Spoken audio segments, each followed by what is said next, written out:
Buongiorno a tutti ragazzi e bentornati sul mio canale. In questi anni abbiamo imparato a conoscere i protocolli basati su AMM, Automated Market Maker, come ad esempio PancakeSwap, Uniswap e tutti quelli similari.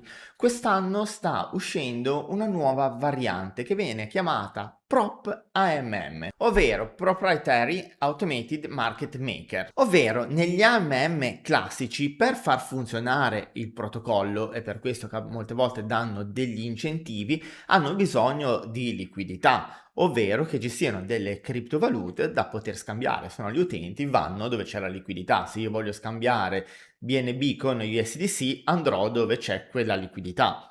E cosa fanno gli AMM? Danno appunto questi incentivi affinché gli utenti vadano a depositare USDC, BNB e altre tipologie di token e diano gli utenti stessi liquidità al protocollo affinché lui funziona. Ovviamente gli utenti, per aver dato questa liquidità, ricevono delle percentuali di token in base alla pool dove si va a dare questa liquidità. Perché è nuovo, quando vai a scambiare ad esempio su PancakeSwap BNB e Cake, non stai attingendo alla liquidità che è messa a disposizione dal protocollo, come ad esempio è messa a disposizione magari da un exchange centralizzato.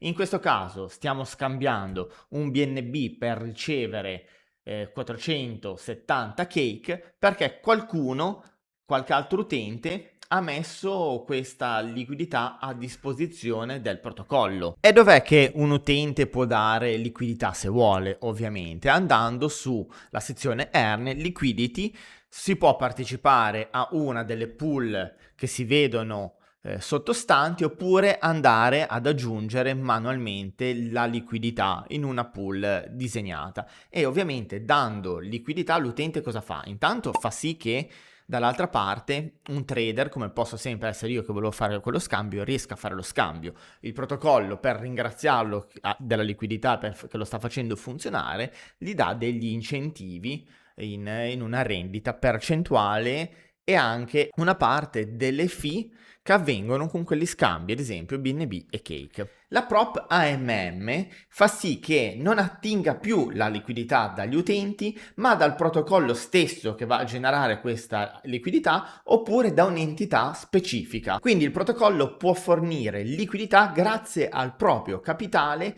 ai suoi regolamenti e ai suoi smart contract programmati, senza dover per forza attingere liquidità dagli utenti che ne partecipano. E questo io lo vedo una cosa buona, anche perché la maggior parte delle persone che andavano a dare liquidità, come nella maggior parte dei casi, fanno una cosa senza aver studiato e informatosi, perché dare liquidità a un AMM, ok che si vede quel percentuale che ti dà quella piccola rendita e noi guardiamo sempre a sto cavolo di guadagno senza pensare ai rischi, ma ci sono dei grossi rischi in permanent loss, rischi di attacchi, rischio di sottrazione di liquidità che magari non ci pensiamo, ma poi succedono e veniamo puniti per queste distrazioni. Quindi il lato utente potrebbe essere una soluzione ottimale a protezione di quest'ultimi. Questa soluzione è una soluzione che si sta un pochino portando alla luce su Solana, ma presto probabilmente lo vedremo anche altrove. Tra le altre cose,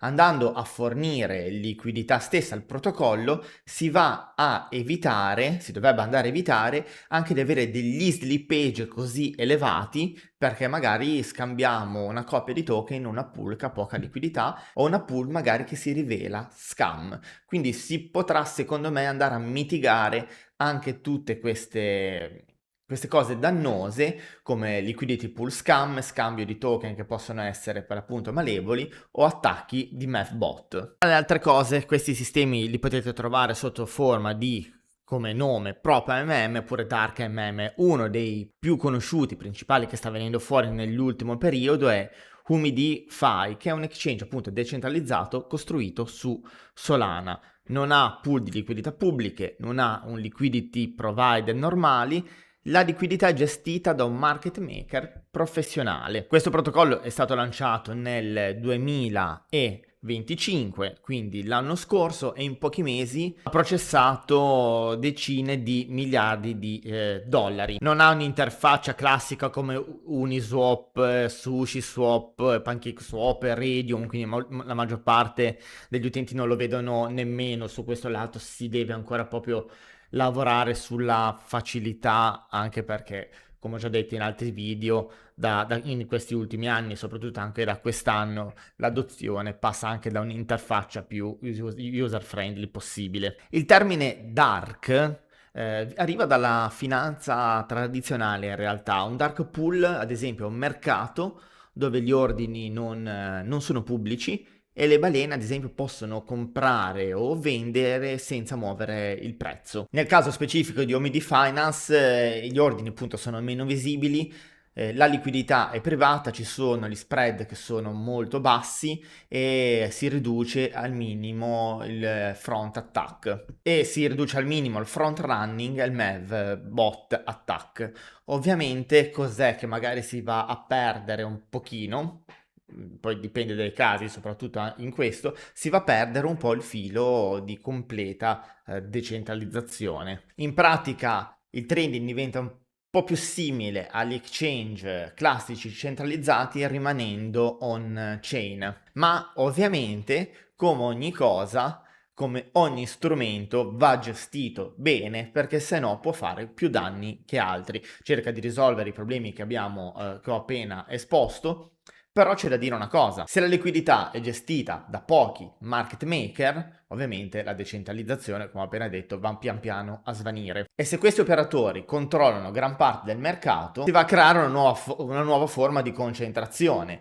E chi ci dice che poi non c'è di nuovo un'altra forma di manipolazione, la stessa manipolazione che magari si cerca di eliminare? La domanda che sorge spontanea è: il prossimo futuro della DeFi sarà completamente decentralizzato? Oppure vedremo sempre più ibridi che vanno a unire da una parte efficienza e dall'altra parte controllo? Progetti come Omidi Finance stanno proprio mostrando, stanno dicendo che la DeFi cerca di evolversi, sperimenta qualcosa di nuovo. Ovviamente qualcosa di nuovo non si sa mai se è la soluzione ottimale rispetto a risolvere alcuni problemi del passato, e questo purtroppo solo il tempo ce lo farà capire, ma è sempre bello porsi delle domande per poter ragionare su questi argomenti. Insomma, la DeFi è ancora in evoluzione, un po' come internet negli anni 90, e sta passando attraverso tantissime sperimentazioni, molte delle quali tra un anno non ce ne ricorderemo neanche perché saranno fallite. Però è grazie anche a tutti questi fallimenti